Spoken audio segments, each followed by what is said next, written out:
હે કાકા, હા આ શું કરો તમે? હા જો કાગળ લખું. એલા કાકા, અટાણે પોસ્ટ કાર્ડ નો કઈ જમાનો છે, ફોન કરી દેવાય ને. અરે પણ ફોન કોઈ ઉપાડતું નથી. એવું છે? હા 5,000 રૂપિયાની જરૂર હતી ને, હા તો મેં કીધું કે સુરત ફોન કરતો મને મોકલાવી દે. અહીંયા ઓલા છોકરાના મોબાઈલ માં કઈક હાલે ને ઓલું. હા, ગૂગલ પ્લે. હા એટલે એમાં મોકલાવી દે. હા ત્યાં મને કોઈ ફોન ન ઉપાડ્યો. હા તો પછી મને એમ થયું કે હાલ ને હવે કાગળ જ લખી નાખું.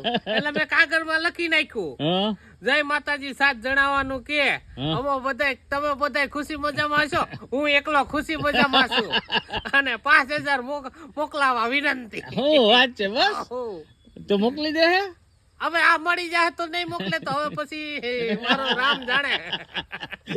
કા કોઈ પણ ટપાલ લખે એટલે આ જમાનામાં ભાઈ ભાઈ આ બારોબાર ગયા છે ને, હે? ટપાલ થી જ કામ મળે. ફોન તો કોઈ ઉપાડે નહીં. બિઝનેસમેન માણસો રહ્યા ને ફોન ન ઉપાડે આ એટલે. એમાં હાસુ કાકા. તો પછી એકાદો હેડો સીધો કરી નાખો, કોઈને પછી આમ ફોન પણ કરવો આ ન છેલ્લું પડે. કાગળ છે, હા ન આવે એટલે હેડો સીધો. હે, હું વાત છે હોય ને. કાકા. વાહ કોઈની હાથે કાકા ન રાખીને કામ. વાહ.